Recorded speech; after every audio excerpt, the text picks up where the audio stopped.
morning, Anubha. Good morning, everyone. Good morning, everyone. Good morning, Ritu. A warm welcome from Good morning. Good yes. morning. Thank you so much. Very good morning. A warm welcome. Thank you so much for becoming a part of Prism Learning Bits. We are on the week 3. Today, our topic is on managing conflicts, which whether you use it positively, don't diffuse it. We have certain protocols for the today's session. We'll have some tricks and tips, which are we will be using a chat box for our exercise. We will be having a poll, and I request all of you to put yourself in mute. So you all know that Prism is a good, a decade-old organization, and we would really appreciate that if you want to connect with us on the social media, you can follow @Prism Philosophy or #Prism Philosophy. As I said, that good decade organization having a presence not only to the corporate trainings, focusing on behavioral quality session, but also human process intervention, organization development consultancy, and having a skills academy in Solon. With the presence in national and international level, we have a very amazing mantra called excellence to eminence. We have already trained, now touching a lakh plus people and serving 50 plus organization. Now, as we are mentioning that today topic, which is purely into the conflict and how to manage the conflict. So let's try and understand here is disagreement, differences of opinion, or conflicting perspective on key issues. They are inevitably arises in any context where people are working together. So in current scenario, in lockdown period, where you're spending more time with the people you stay with to help to stop the spread of coronavirus, it may mean you get into the more arguments or conflict with those around you. Well, let me share, conflict is not negative. It can bring a creative solution, new ideas, and often emerge from the cut and thrust of debate. A conflict can become frequently, sometimes as destructive or even for that matter, constructive. We know negative emotions may stir up, poisoning the atmosphere, undermining morale of the people, creating stress, destroying workplace relationships. But ultimately, this is likely to have an adverse effect on the performance. If ignored, it can escalate or spread to affect others. It can be costly in terms of time and money. It is therefore vital to manage conflict constructively. So in most conflict, they say neither party is wrong, neither, it's just that the different perceptions collide to create disagreement. Conflict is natural, and it is up to you to respond to conflict situations quickly and professionally. Conflict can bring a very positive if you deal with it openly.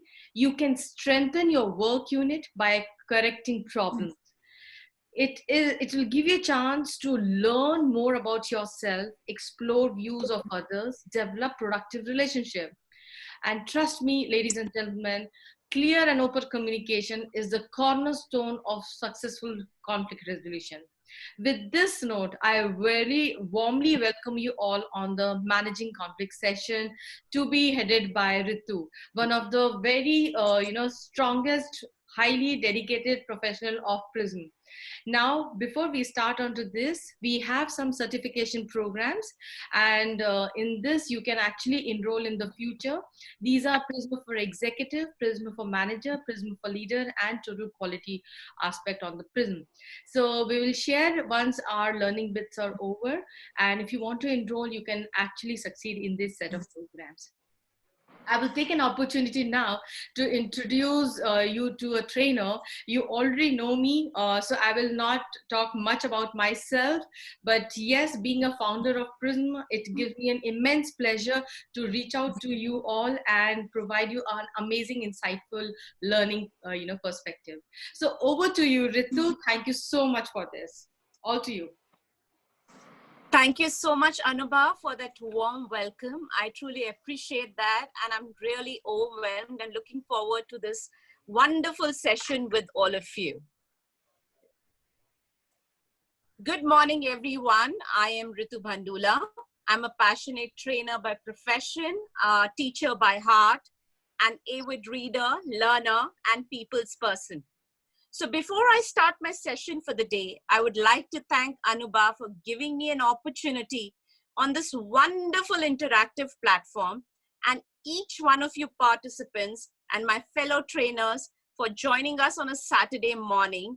Vis-a-vis for some of you who are staying abroad, it's a Friday evening when it's time for family, friends, relatives. Thank you so much for having me on your weekend plan. I truly appreciate that.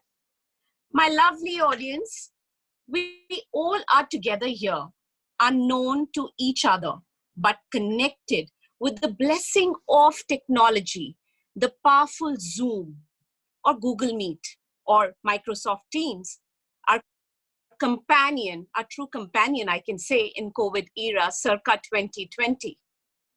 We are in this conflict together with nature. The virus, I feel, has taught us the importance of human connection, succumb to virtual reality for time unknown. We all are going through a lot of emotions, unrest, uncertainties, insecurities, but the will to live and hope for a light at the end of the tunnel, that is what is keeping us afloat.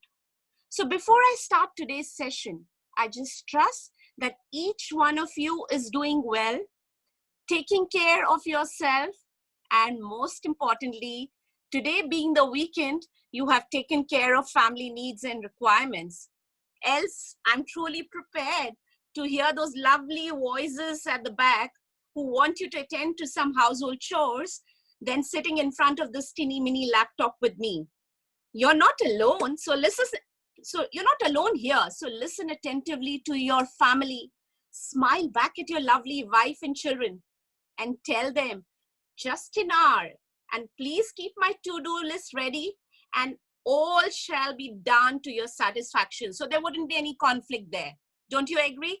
Simple, isn't it? Now, in today's session, I will not be going into hardcore management jargons because I don't believe in that. I would be dealing with real life solutions for conflict, both at workplace and at home. So I just request all of you to give me your listening ear, and I can assure you, you will have a lot in your goodie bag of knowledge and practice. So without any further ado, I hope all of you are ready. Let's get roll into a beautiful world of a change with a smile. I want all of you to smile and tighten your seat belt, and we are ready to take off virtually. So here we go. Now, what's more important for us is that before I dive into the managing conflicts part, I want you all to do something very small for me. Now, just think. Think about the time you had a conflict at work, or maybe at home, or with your boss, or with your parent, with your spouse, which we often have. Teenage kid this morning, last week you had it, or this morning before you sat on this teeny mini laptop with me, or last month. So whatever the situation might be, how did that conflict made you feel? I would repeat again, how did that conflict made you feel? Request you to go to your chat box, and Anubha, please, my dear, could you Sure. help me? In fact, we have started getting a wonderful response. So let me help you to share this. Deepak sir says it makes you feel angry, frustrated, depressed. Shampa says doesn't feel good at all. Vikrant says lead to an anger. Siddharth says makes you feel more drained with an energy level. Bapita says it makes you feel down. Saurabh says it makes you feel annoyed. Pooja says sad. Insecure and irritated by Ram. Mayank says new challenges do come in. You feel disturbed. Vipin says you feel irritated. And Shilpa Vadva says very low morale. Okay, amazing. I mean, it's an insightful thought that we have got how people feel. Absolutely, absolutely. That's absolutely insightful, and what a fantastic response. Thank you so much, Anubha. Truly appreciate that. Now, all of you have given me these different words, and I really appreciate that. Whenever I've asked people about conflict, we always often come up with these words which you've given me. But I have never heard the words energized, excited, invigorated, and respected. You know why? Because this is a natural human response. We are human beings. When there's a conflict, we do feel angry, we do feel frustrated. Because conflict is when we feel threatened by our own identity, our own resources, our needs. We have needs and wants, right? And so these needs and wants aren't being met. And therefore, there's a natural stress response. And we end up having our heart rate go up. We have higher levels of stress. We lose access to what is called as the prefrontal cortex. I'm not going to go into the scientific or the medical terminologies more. I assure you of that. And we go into what Dale Goleman calls as amygdala hijack. Our brain is hijacked completely. And we're just not able to make that good, rational decision. So I believe it doesn't have to go that way. I believe that organizations should and have and should need to have disagreements and conflicts, because most of them are handled in a way that is unprofessional and unproductive. That's because we don't have or nurture the skills to have those productive disagreements. And more importantly, we've got into this place both in our organization and in a country at large. Disagreement. When we hear this word disagreement, it is not being unkind, and that is what is the human intention, that if we disagree with somebody, that means we are being unkind to that person. And that is what is something which is detrimental to human interaction. So, ladies and gentlemen, I'm here on a personal mission today, with the cooperation of all of you, to diffuse to some extent the conflict within and outside you. So during the course of my session, or before the session, I just want you to close your eyes for a second and just inhale and just exhale. And now, think of conflict or disagreement as a normal, productive, healthy part of interacting with other human beings. Okay, let's change the energy here. Remember, when we disagree, with compassion, with empathy, with kindness, it has got a lot of positive effects. So it is not the word disagree which has got the negative effects. It is, you need to disagree, because when you have diverse opinions, it's only then you learn, isn't it? So, but unfortunately, what's happening is absolutely the exact opposite. Now, it is surprising if you see this graph, and this is a chart on a graph on workplace incivility, and this was done by a very famous lady called Christine Porain, and she's written a book called Mastering Civility, and I would highly recommend all of you to read it. It's absolutely amazing. She has done about 20 years of research on how more and more people are becoming rude at work. There's so much of rudeness at work. We are getting meaner to each other. And you realize that this has got its own cost to it. See the other facts. Now, this is a research which was conducted by CPP. You all would be well aware of the Myers-Briggs personality test, right? And this is showing that this is 2.8 hours per week the average employee deals with conflict. And that's a lot of time. I can imagine now this study was done, it's an old data which was done about 12 years back, and now it's gotten worse. Now this call, as Jeff Hayes, who was a CEO of CPP, he recently said, it's a wake-up call for our industry leaders, and we need to do something about it, because we are losing billions of rupees and billions of dollars across. So that's a wake-up call for us. That's important, that we need to take in account that how should we deal with disagreements, how should we deal with conflict. There you go. 18 to 26% average time a manager spends dealing with conflict. So it's even worse if you're a manager. So this study shows that you're spending that much time. This was taken a little while ago, a few years back, but the recent survey says that a manager is spending about 50% of their time dealing with conflicts. Now, that's not a great thing to be with. Again, these are all data, these are all statistics. Now, it says that what is this all leading to? This is all leading to performance issues, because if 65% of the problems are linked to strained relationship, so it is leading to performance issue. It's more often happening. Why? Because it's people. It's between people that is causing problem. So being mean to each other is taking up your time. It is costing money. It is leading to performance problem. So what do we do is the question.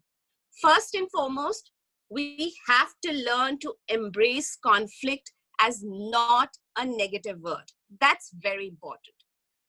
Suppose you said to me that you work in a conflict-free office. I would be thrilled.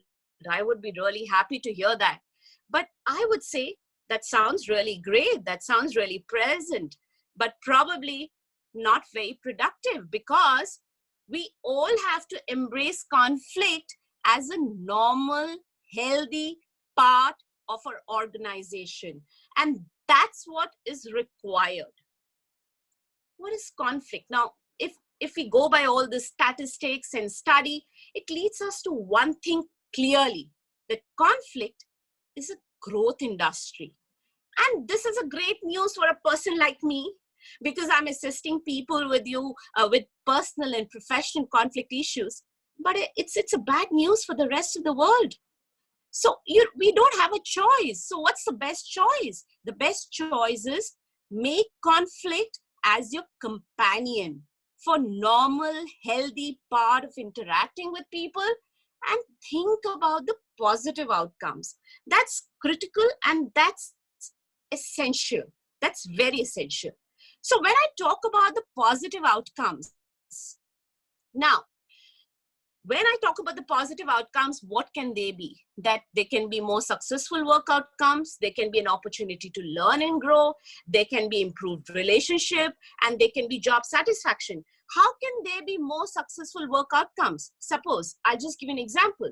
Suppose if I see a project in one way and you see it the other way, we have to discuss the different opinions to come to a solution. The chances are our work outcome would be better.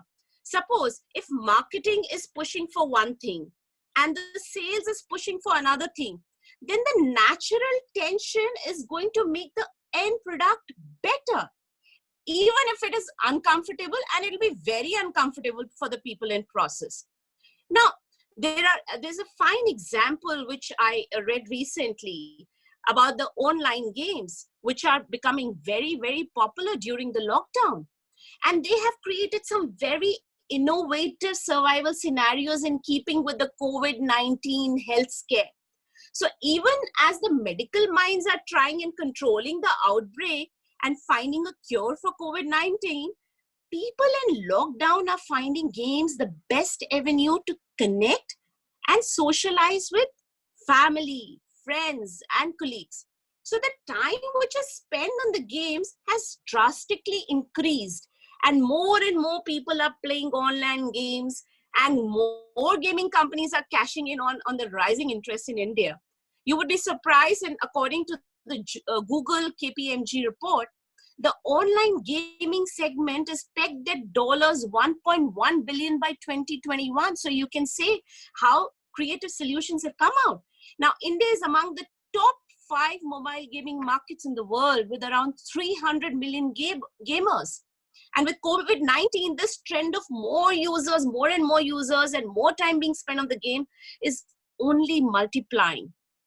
So when I'm saying the more you're forced to think about your position, to articulate why you disagree, what your points are, the more you learn about what's important to you, and the more you're going to expand as a person. Now, I'll just give you a very innocent example about improved relationship. I have a nephew, Ranveer, and he's a very, very naughty boy.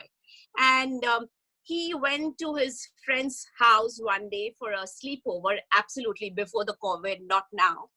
And the next day he gave me a call, all excited, and he said, Bua, what? I said, what happened, son? He said, Bua, I had the best time of my life. And you know what?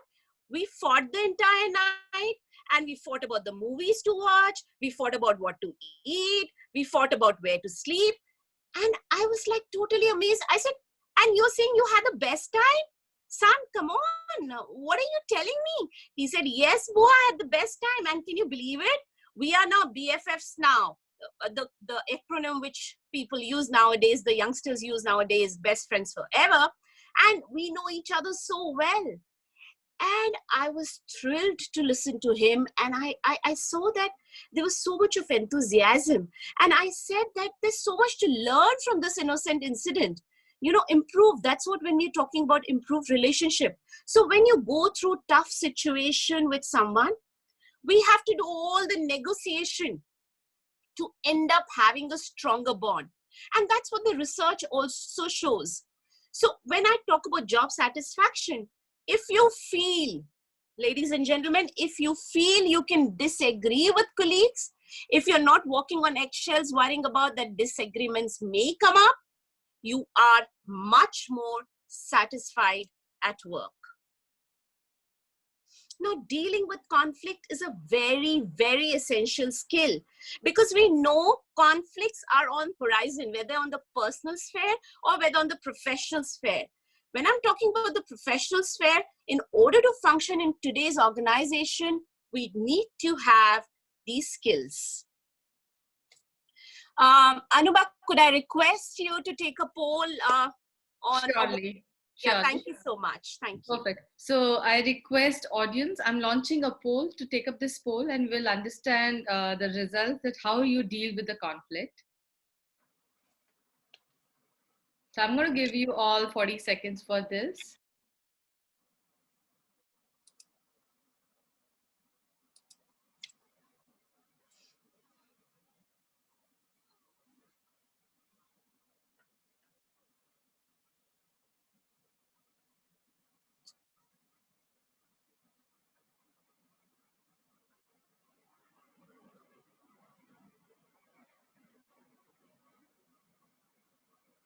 We have 10 more seconds.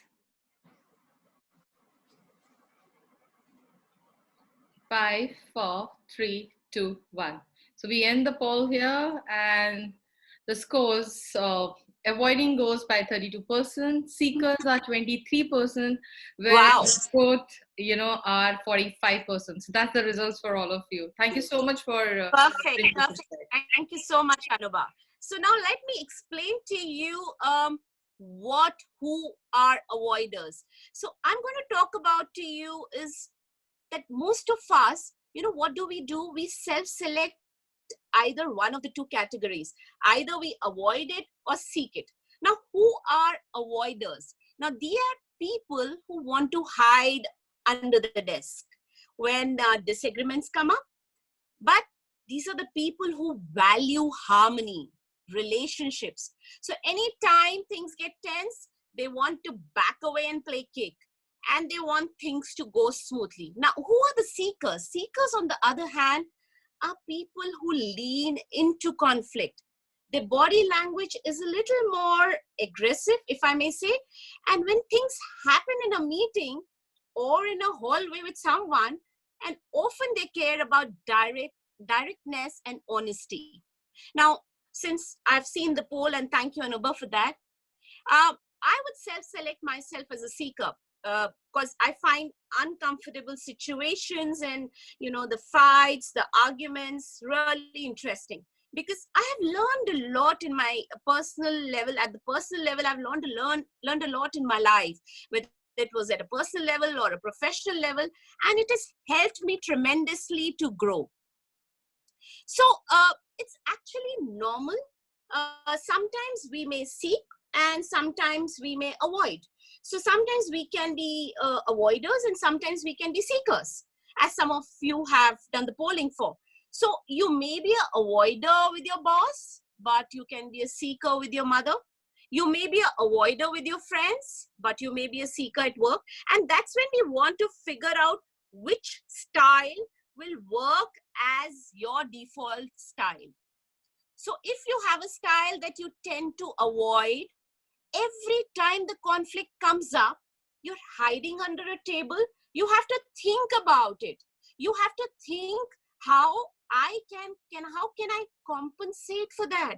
How can I make this little palatable to me? Or if you tend to seek and you notice people around you and you're leaving the room or, scared to interact with you, then you need to figure out how to compensate for that. So in order to have a natural resource, in order to have a rational approach to a conflict and to make good choices, you need to know what your style is and that is compensated, how that is compensated. And that would really help you to put a distance between you and the situation, and then how to get out of that amygdala hijack. So in order to do that, you need to analyze each conflict that you are in. Just give me 1 second, please.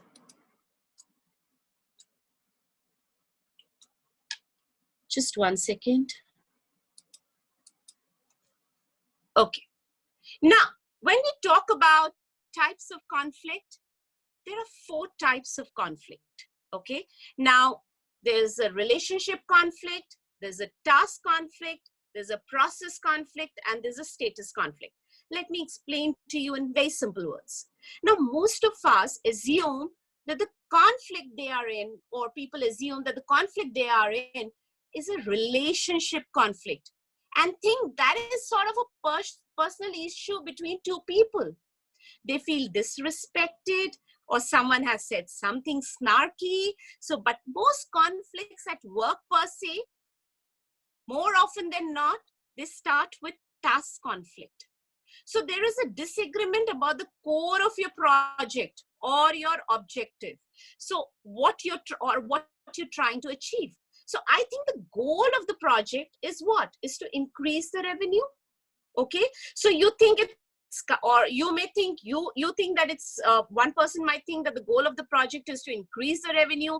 The other would think, okay, it's customer satisfaction. So then this is what? It's a process conflict. So how should we increase our revenue? So the questions would arise, should we roll out our own group mask or should we pilot it first? Or then there is a disagreement on that too. So how are we going to go about that? When I talk about status or power, it is that who is going to take the final call. And this is extremely common in, flat organization where teams are shaping up and reshaping all the time. Now, it's very, very important to analyze your conflict. If you want to be a conflict expert or you want to resolve conflict in your organization, you need to analyze your conflict. How would you do that? You would first understand your counterpart. Very, very important to understand your counterpart. Identify the type of conflict, determine your goal, and then pick your option. So what do I mean when I say understand your counterpart? We human beings, we are naturally narcissistic, and when we feel threatened, we feel how we are suffering and we think about, what is happening to us, what's our perspective on situation. It is incredibly helpful to think about the other person. What is he going through? Is he a seeker or is he a avoider? And what would be causing this behavior? That's very important. I've already explained you the type of conflict, the process, the task, relationship, status. How would you determine the goal? Once you've identified the type of a goal, identify the type of conflict, how would you determine your goal?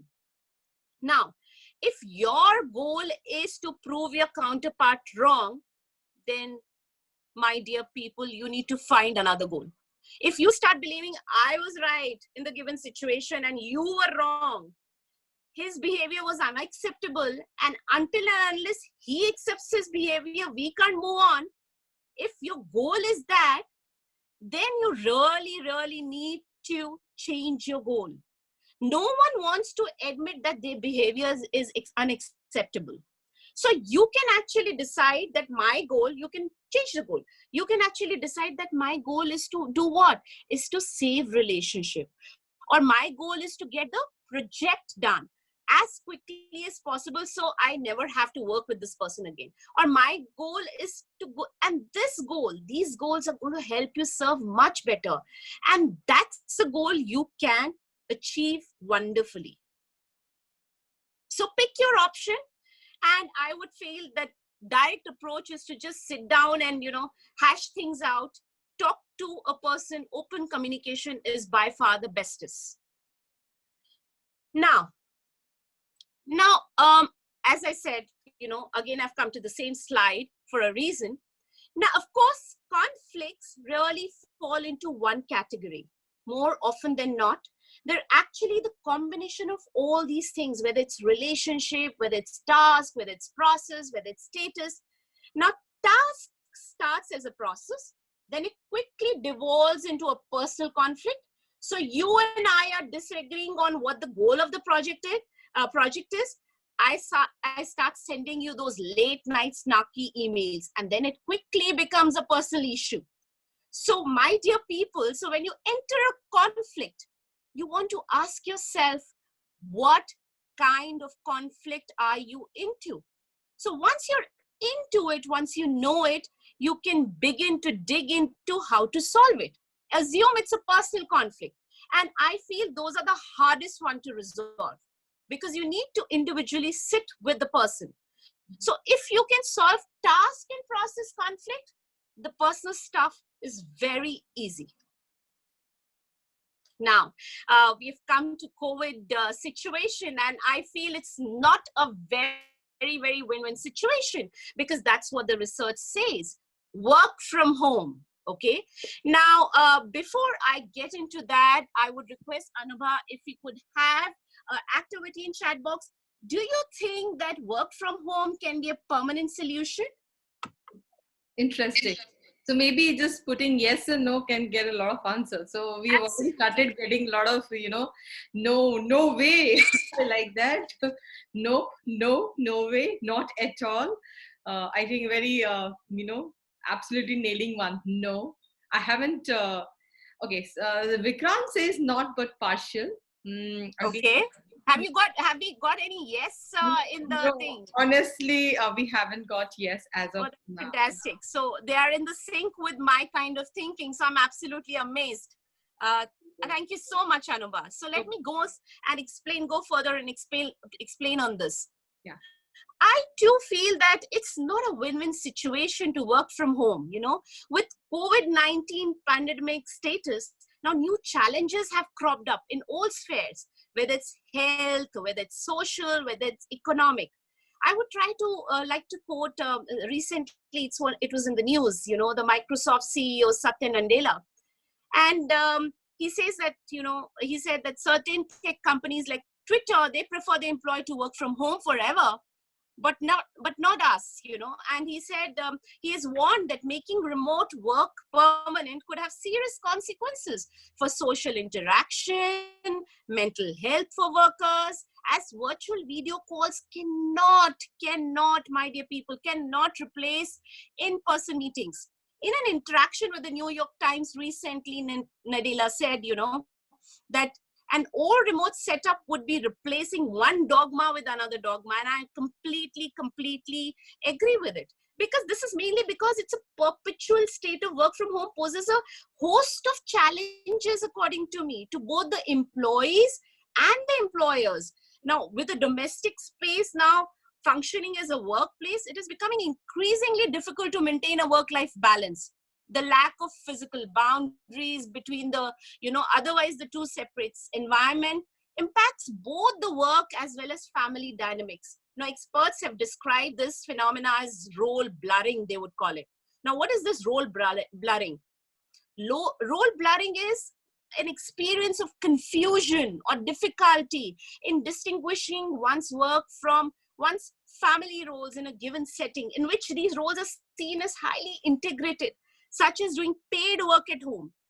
And researchers have also found out that, it creates a lot of work-life conflicts, especially among those with high-pressure jobs. And working from home, constantly demanding job, you have to remain available all the time. I'm sure you all will agree with that.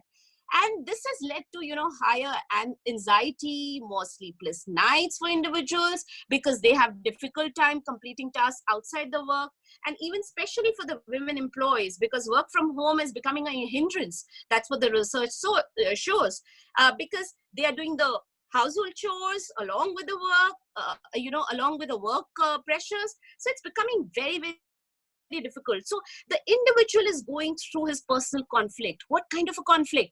It can be related to physical infrastructure, the technological infrastructure, the environmental factors, the home conditions. Some of the people would be just, living in a 1 BHK.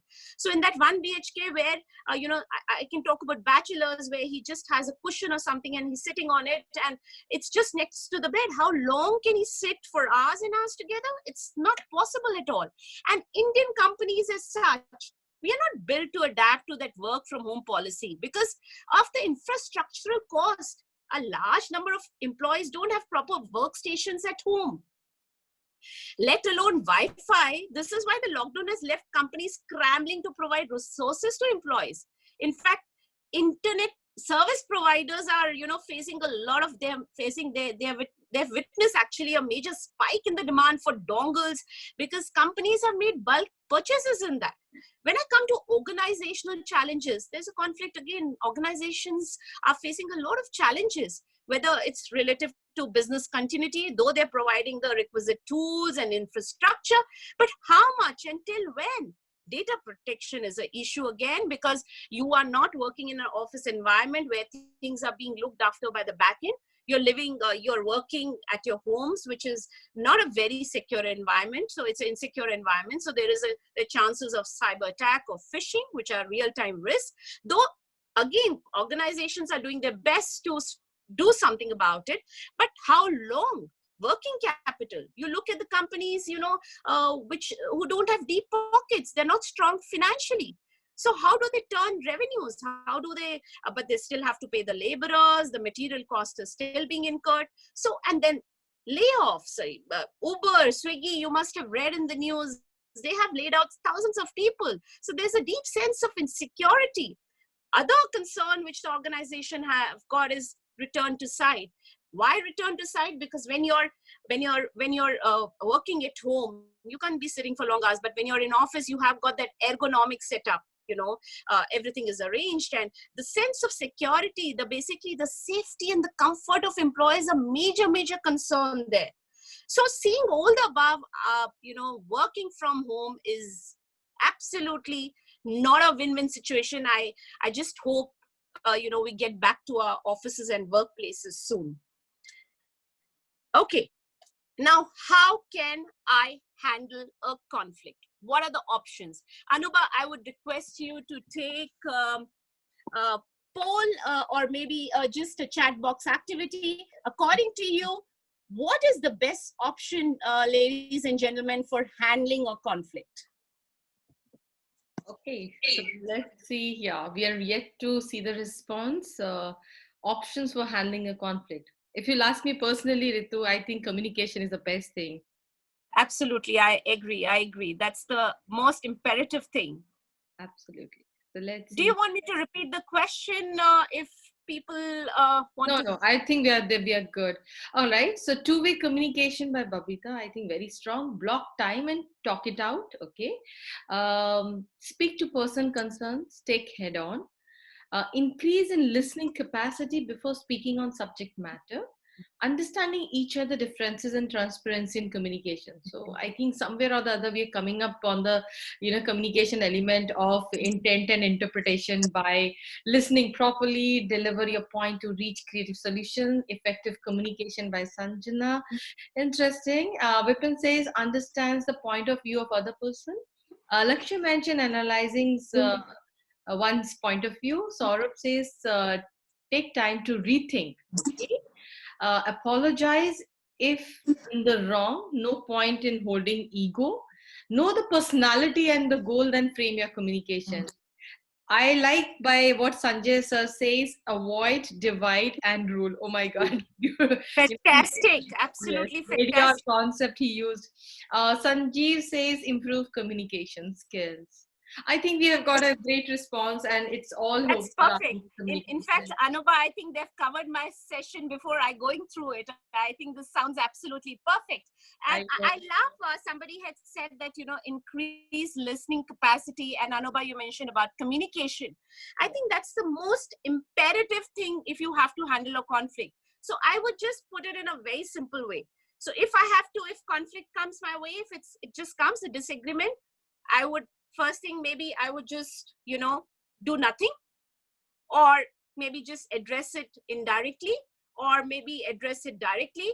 Or if I feel that it cannot be solved, though, I would just leave it and just exit the relationship. Let me explain to you all this. So Ritu, there is Now, one very interesting insight we have got, the campaign, what great. Nescafe runs. It says, "Baat Yes, karne se baat banti hai." I think very well lovely, said, lovely, all lovely. famous. Absolutely, Yes. absolutely. Now, we do all this time. In other words, when we say do nothing, we do this all the time. Use the word lump it. You get a snarky mail and someone says something which undermines your authority. You just ignore it and you just move on. And trust me, it's a great option if you don't have much power in that situation.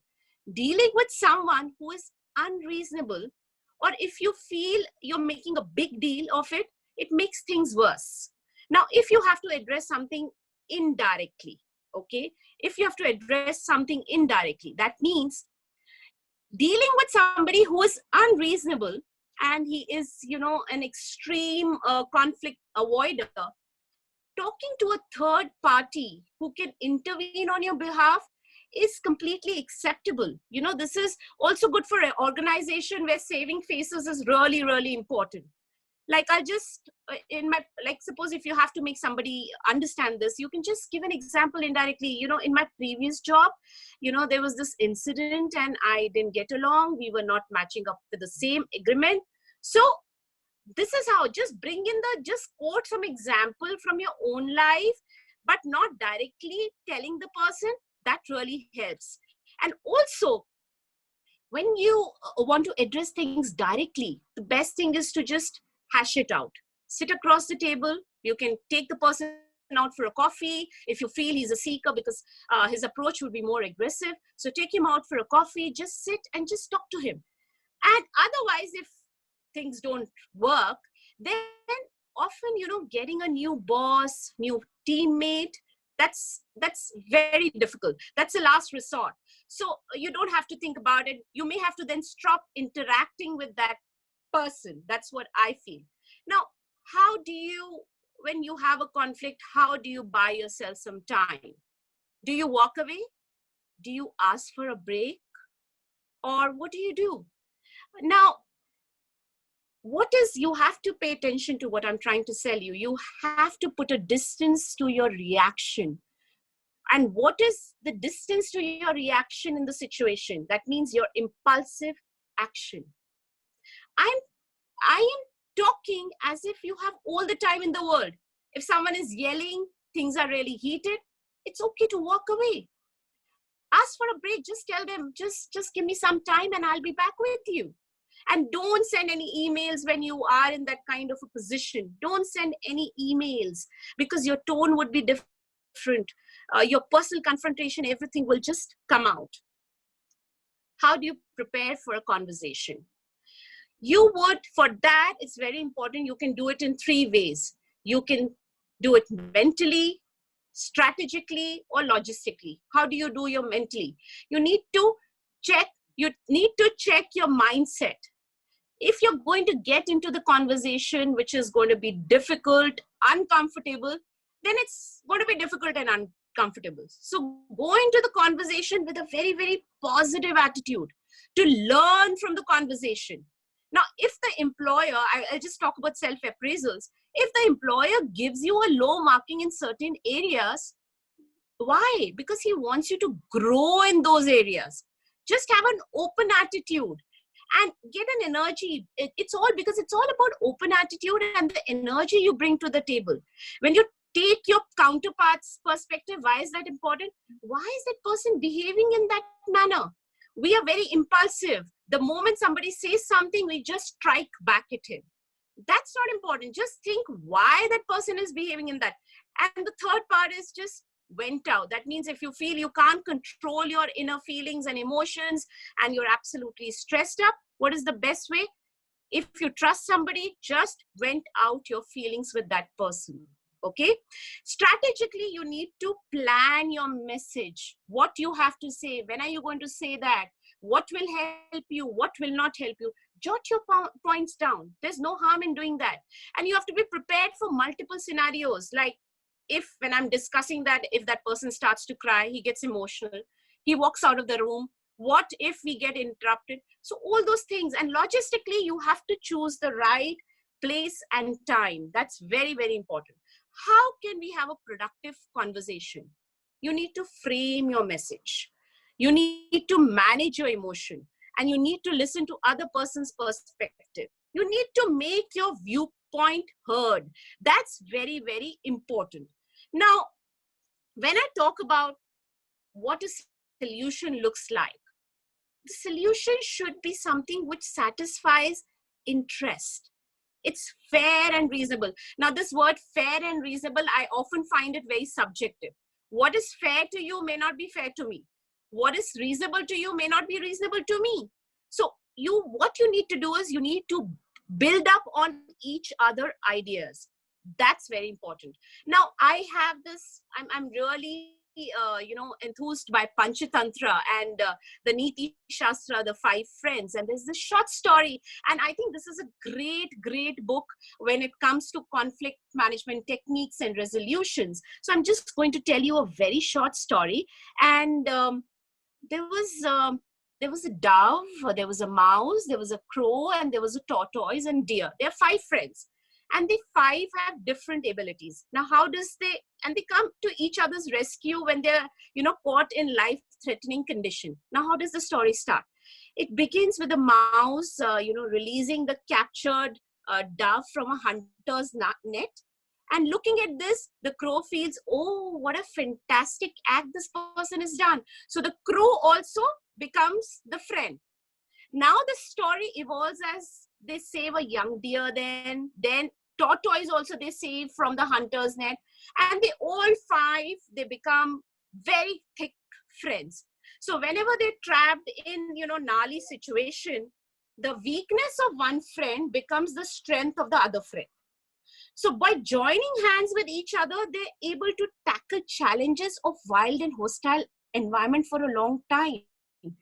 So I would request Anubha now, what is the kind of a takeaway? What do you think is your takeaway from this story, and how can you relate this to office environment?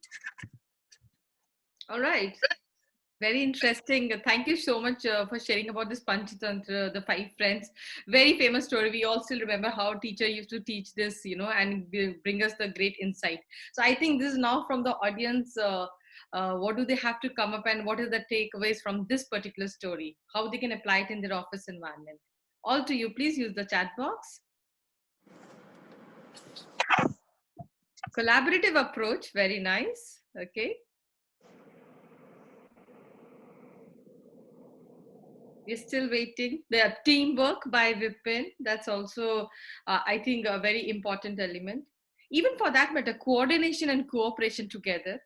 Vikrant says teamwork and each other best quality to bring out the results. Okay. Trust on each other. That's by Dilip Joshi. Shampa says collaboration, know your team members' strength and weakness. Very nice. Absolutely super fantastic. That's absolutely fine. That's Yeah. great. So having You know, faith on each other, interpersonal relationship, lovely, so we've got that lovely. insight, mutual understanding. That's nice. Thank you. Thank you, ladies and Thank gentlemen. you so much. Thank you so much. Now, so absolutely, it's the collaborative approach which provides a safe way to bring in new ideas and ways of working into business.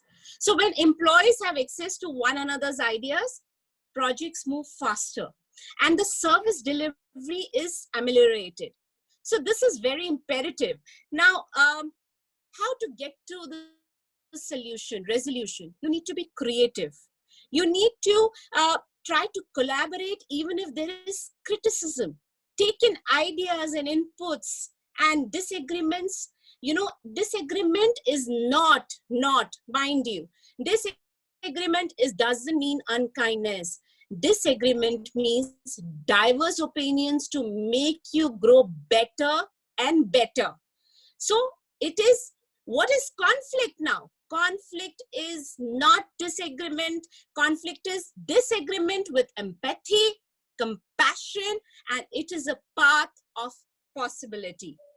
Now look at these creative solutions. I just saw it the other day, the creative solution. You can see a person, how does the conflict, where we are having conflict at workplace and in our own work business.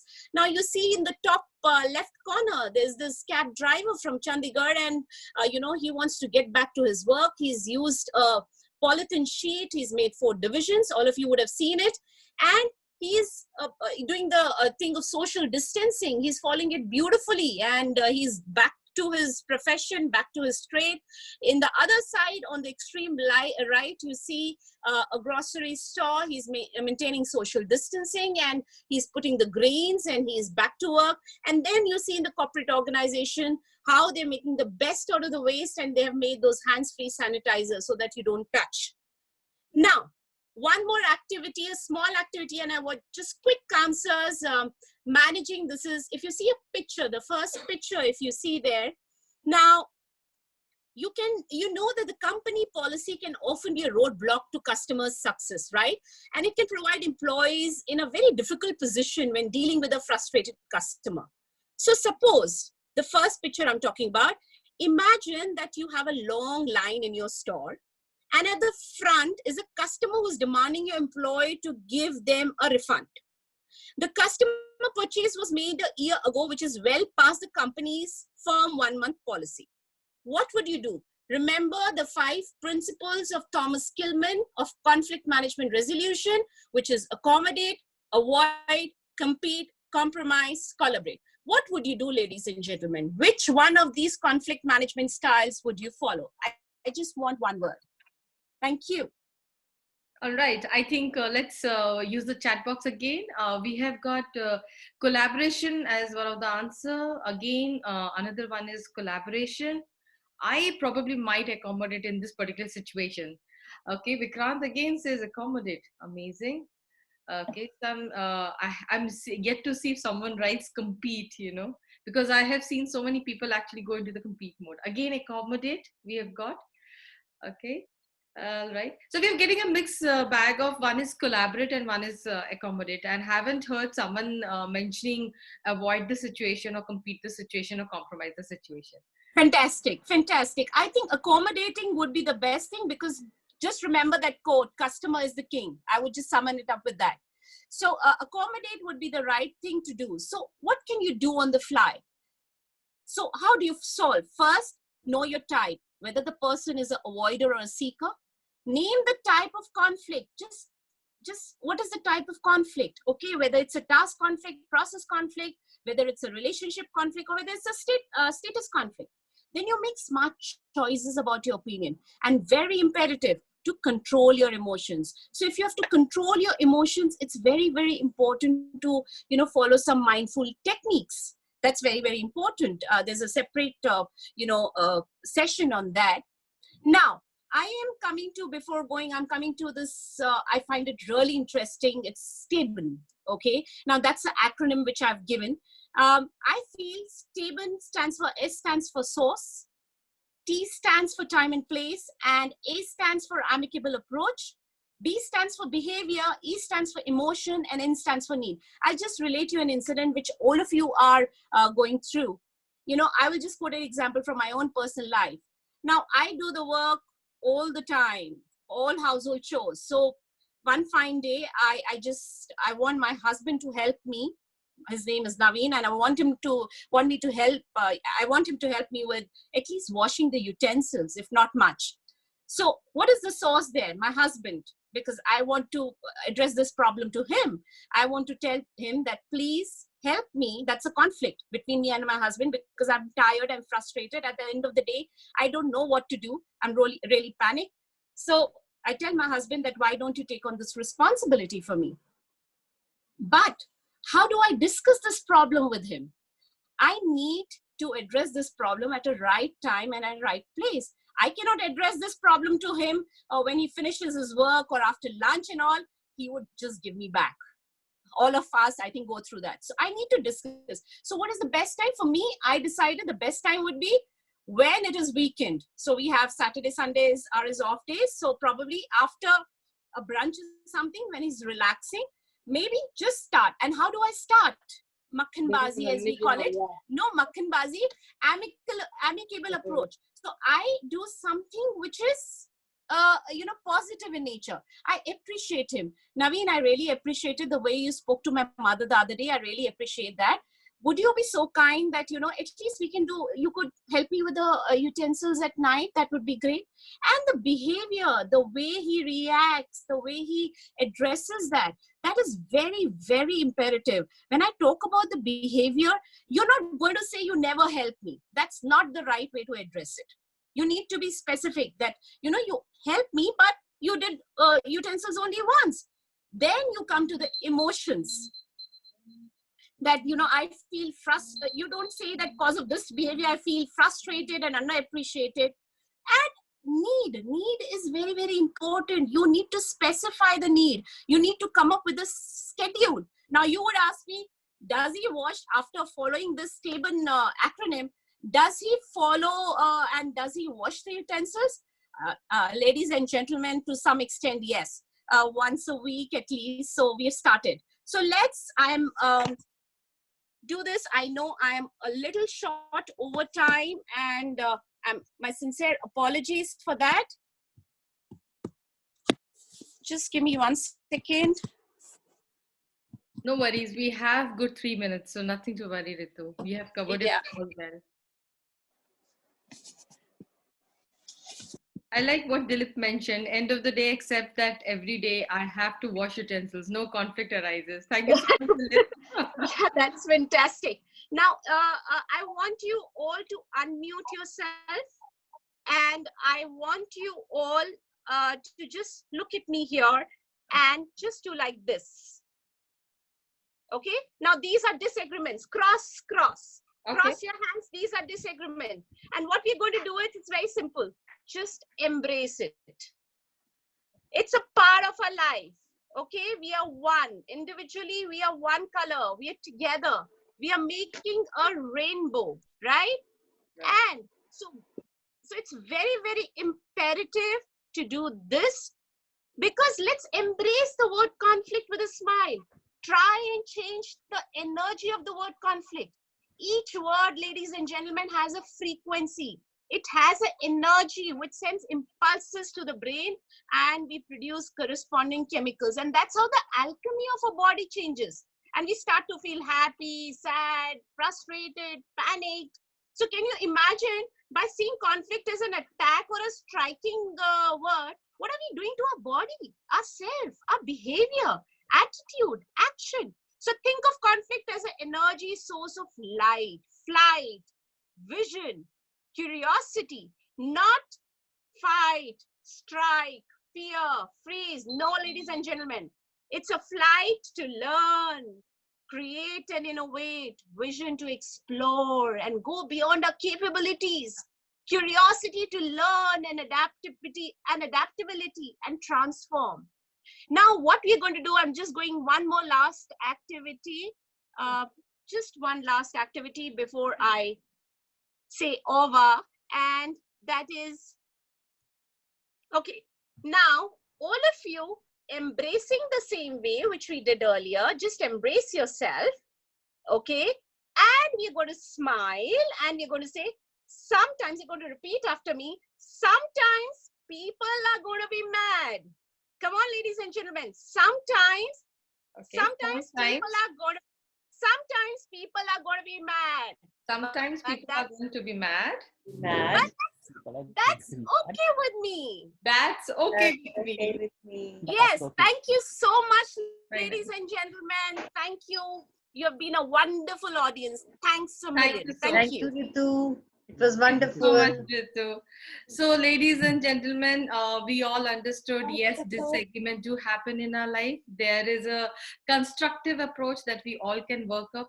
What Ritu actually mentioned, we should know our type. Either it could be avoider or seeker. Use a stable model, and trust me, it will really make you, come up to a very different level altogether.